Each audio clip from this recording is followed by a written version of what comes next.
Everyone, welcome to another recording of the Africa Technology Authors and Speakers Forum. My aim with these recordings is to help, especially young people in Africa and South Africa, to become speakers, to become writers in the technology space and beyond. We need so many different voices, and I'm so very happy to have a good friend and a compatriot on the recording today, Ruan Schutte. We've done a number of recordings together. We've spoken at some events together. Ruan is an innovation specialist at Flame Station. I'll ask him a bit about that. He leads transformative initiatives. He fosters a culture of innovation within the organization. Ruan has deep expertise in emerging technologies like artificial intelligence, hence why we are connected. And creative problem solving.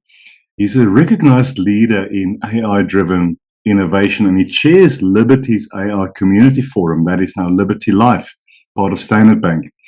He is a sought-after guest speaker. He regularly represents at leading IT and AI innovation conferences. And let me just say that Ruan is today on the call in his personal capacity, and he doesn't officially represent Flame Station or Liberty, but either way, we're going to learn a lot from him. Ruan, welcome, and please tell us a little bit about you that I haven't covered from the second-hand info on your LinkedIn page.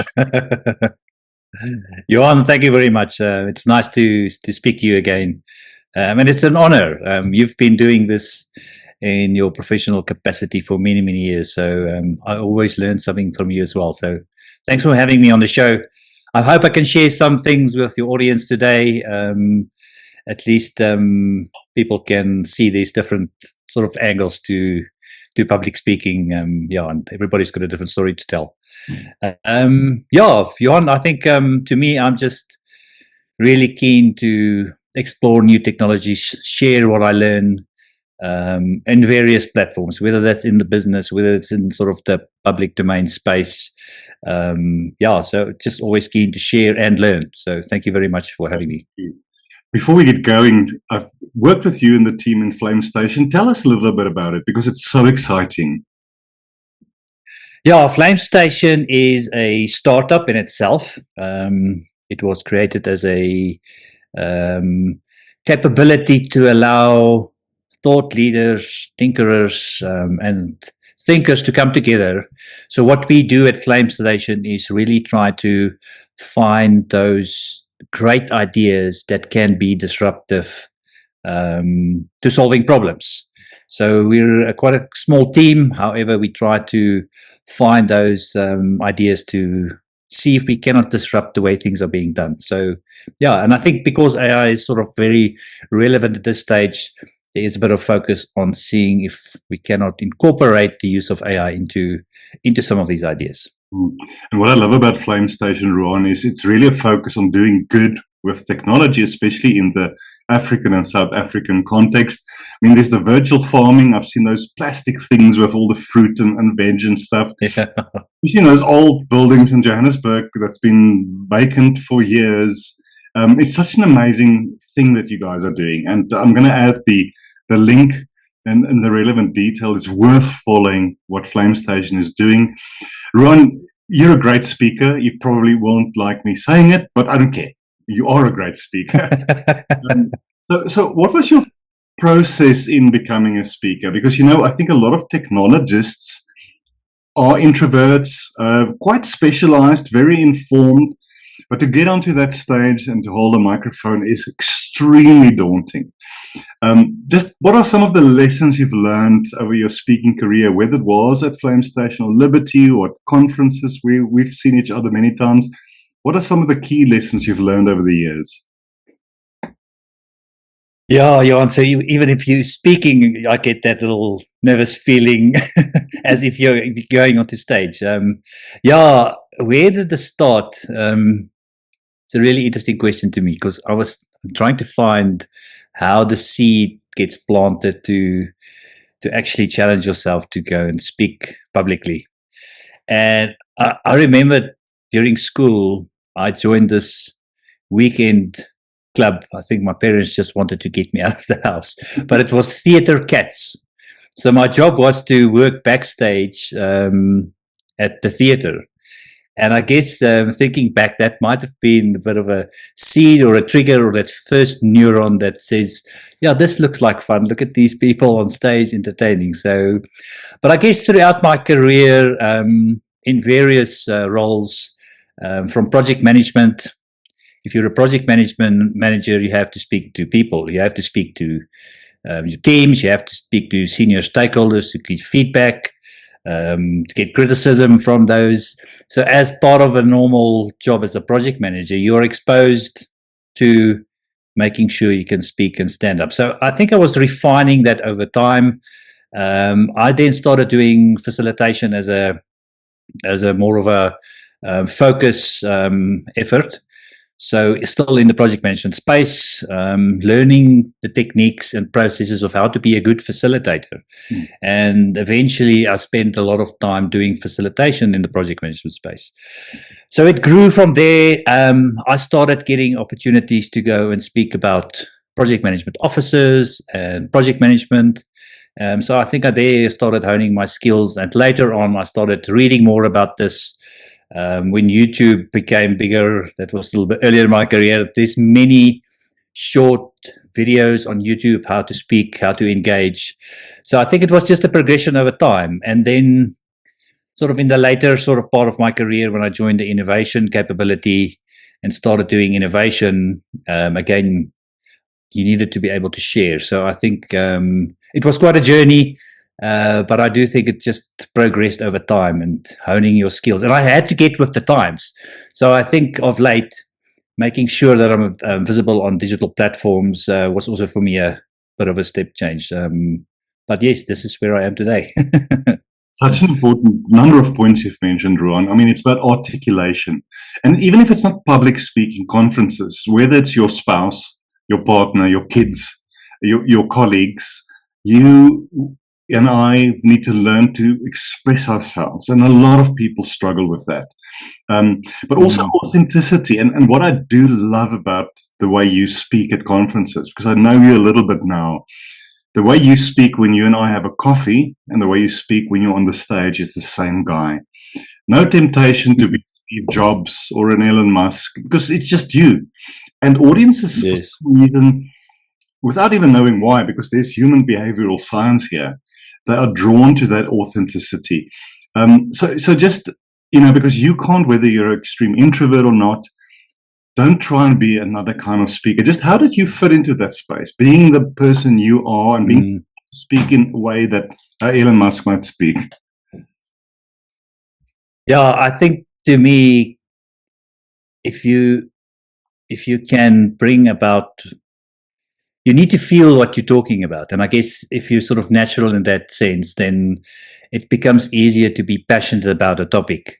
So I think be comfortable with sort of the topic that you're speaking. So sometimes it takes a bit of time, and sometimes you get that imposter syndrome. You always think everybody in the room knows more than you, but it's really not the case. You in my sort of capacity, and I think I speak to everybody out there, you've got unique views and perspective on things. And specifically in the technology space, things change and evolve so quickly, you're never going to run out of new things to share. And if you can combine your sort of passion and what you know with what's happening, what's new, you can really bring a new perspective to the stage. And I think if you're comfortable with that, and then it just makes it much easier to do. You touched on something that a lot of people I interviewed have been saying, is this view of almost, I have my unique skills. I'm not perfect. I don't know everything, but I do know things that can help people. So it's almost like a moral responsibility. And that the day a few years ago when I realized that, my nervousness and my self-criticism and my shyness changed a bit. There are people, even if it's one, in that audience that needs to hear what I have to share that'll help them. If it's almost like a paying forward, if it's this moral thing of to whom much is given, much is expected from, it changes the dynamics. You're still nervous, and I want to ask you on that now, Ruan, because I've been doing this for 10 years now. I still freak out before a talk. I don't look like that. I've learned now to regulate myself, breathing, calm down. But I don't think it'll ever go away. I'm extremely nervous. How is it for you, and how do you deal with it? Yes. No, absolutely. I think I also I do get sort of nervous before just going on, even a couple of days ahead of any big presentation. There's this little thing in me. Am I going to land this? Yeah, I guess on the day. So there's a lot to say about preparation, and which we can talk about. But I guess sort of in the moment on the day, what I like to do is firstly just walk around a bit, breathe a bit. I like to be early, so that takes away some of the stress of the environment. And I actually immerse myself into that specific environment, whether it's a stage or a big conference hall. I would go and sit in where the audience would be sitting if I'm there early. I would go and stand at the podium, walk around. I would look at the art, look outside the building, so that I just sort of sort of immerse myself with the environment so that it doesn't become distracting when I'm actually on stage. And then when I guess just before I get on stage, I usually just try to either make a bit of a joke about myself, do something different, because then you've already cracked the ice, so to speak. Yeah, wearing my little hat, doing a little bit different, making a joke about myself. And if I ask the audience a question, it also gives that feedback that there's a bit of a conversation going. That those things generally help quite a lot. Almost all the speakers I've spoken with are saying that, and it helps me too. I get there early if I can. I get into the zone. I feel the vibe, for lack of better words. I try to get onto the stage. I quickly check the comfort monitors if there are any. I make friends with the sound team because they are very important. What kind of mic? Yes, absolutely. Before I talk, must you mic me up and all the rest? But it settles me down a little bit, getting and also chatting to some of the conference organizers, but also some of the delegates. It really calms me. Yes. But I also think, and I want to ask you about preparation, Ruan, because one of the key things here is that we all do it in our unique ways. We don't have to do it like other people. So, for instance, I never look at my slides on the day of my talk because it freaks me out and I want to change all of them. A lot of people have been telling me they have to look at the slides on the day to prepare, and it's okay. It's do your thing. So, obviously you've got slides to prepare if it's demanded. You've got a lot of logistics around it, where to park, where to go, who to meet. Just what are some of the things you do, whether it's the slides preparation, the day before, the day of the event? What are the things that work for you as an individual speaker? Yeah, Johan, I just wanted to come back a second to that, getting to know the sound people. So I was presenting at Chatbot Africa last year. I think you also made an appearance there. And I made a connection with the sound guys because I know it's important. And I was looking for a hand-free mic because then I can sort of use my hands a bit more.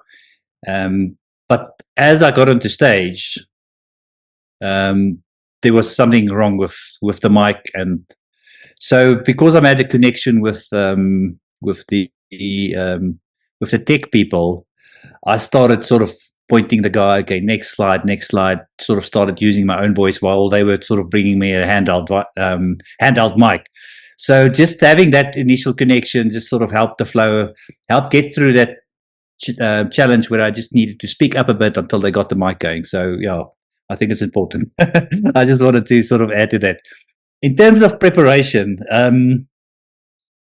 so if I've got some big event coming up, I sort of start thinking about what I need to do a few days in advance. So I've got a little bit of a whiteboard and I just start making some notes. I don't jump into slides at all in the beginning because I first need to sort of get the structure in my head, figure out what is the story that I would like to tell. And it changes over time. So I would write down and then I would see something in an article or see something on YouTube and then I was thinking maybe I can add that to the story. So then my whiteboard gets quite busy. But at some point, I need to converge, and that's when I start sort of putting the story together, and then finding some slides, whether it's some stories that I've got, creating something new. Then I try to find or create content that tells that story. So that's in terms of preparation. I think what's important to me as well is then starting to talk through it for yourself. So it is generally uncomfortable if you start out to stand up and speak out loud in front of the mirror. I've got a little pedestal where I put my notes down and I just start speaking, and there's a mirror sort of in the front. So I do that a couple of times. I'll refine it. I guess that's also to get the timing right, get the flow and be comfortable.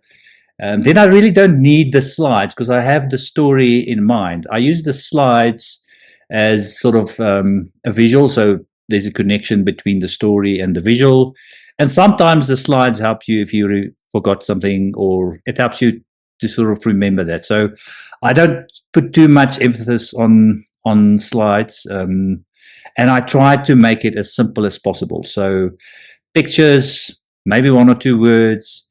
If there's a bit of a diagram or there's something complex, I'll try to break it down into like 4 blocks. So that's a little bit about preparation. And if I'm speaking in Joburg, I will Uber. I won't try to drive and find parking. You're right, because the traveling to the venue adds a lot of pressure, especially with traffic, and especially if you think you're running late. Then you run into the stage 2 minutes before, get the mic like a crazy person, and you're flustered. I like what you say about slides, and I do the same. I don't think people want to read 400 words. The slides are there. In fact, I almost prefer not to use slides and just to tell the story. But the slides and the picture and the 1 or 2 words do paint the picture. And it also helps me because I often forget what my next point is because my brain is all over the Absolutely, yeah. Next slide and the 2 words in the picture. Oh, yes, that's where we are. I'm reminded of a quote, and I can't remember who said this. That person said, experience is what you get when you don't get what you want. And nothing replaces experience. And that's the thing for writing and for public speaking. The more you do it, the more you learn. You know, I often look back at my talk videos of 5 or 10 years ago, and I've often felt, I'm just going to stop it. I feel so self-critical. I feel I'm horrible. I will probably look at this week's talks in 10 years and feel the same. But yes. I'll ask you as we almost conclude, Ruan, if you could give advice to the young Ruan of 20 years old, 25 years old, some of the things that you know now, what are those things that you wish you knew as a public speaker back then that could help some of our viewers of this video? Yeah, I guess being comfortable making mistakes. I think the younger me, I was a professional in the project management space, and you always wanted to show up as sort of the one that knows. But I think over time you learn, and I think the word experimentation for me also helps with the nerves, helps with engagements, helps to make me comfortable. Is every engagement is an experimentation, and you learn so much from an experimentation. So for the younger people wanting to get out there, be willing to experiment. Grab your phone. I think the short format videos is a very easy type of introduction. If you want to just grab your phone, create a short little 30-second, 1-minute videos. Being comfortable, seeing your own face, hearing your own voice is a great way to start. I think also you can create opportunities within the workspace that you're involved in. Volunteer to speak about the topic that you're passionate about. Tell everybody that you're working on this project and say, I want to tell people about this project. Even if it's a 2 or 3 minute engagement and speaking, put yourself out there and see it as an experiment and a learning opportunity. So yeah, it takes a bit of guts, but record yourself, listen to yourself, and look for those small opportunities where you can be comfortable standing in front of people. And then just little nuggets. If you're watching YouTubes or doing short little courses on storytelling or some of the techniques and skills some of the speakers use. Pick one of those and try to do it. And then the next time, pick something else and try to do that. If you're doing these experimentations all of the time, your repertoire and confidence will definitely grow. Absolutely. And it's by continual learning, continual exploring, because it took a few years to find my groove. How do I speak? What am I comfortable with? And Ruan, you've just touched on something that a lot of people have been telling me. A great place to start is in your workspace. It is daunting because these are your colleagues. They're not strangers in the audience. But even if it's 3 or 10, you start building your reputation, you start learning. A great place to start. Ruan, I thank you for your time.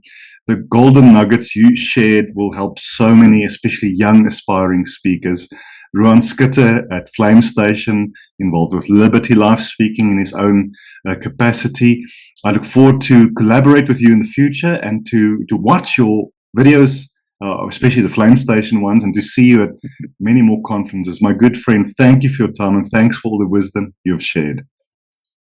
Johan, thank you very much, and great initiative, and always willing to participate. And I'm looking forward to seeing the young speakers and writers come onto the scene. Thanks, Johan.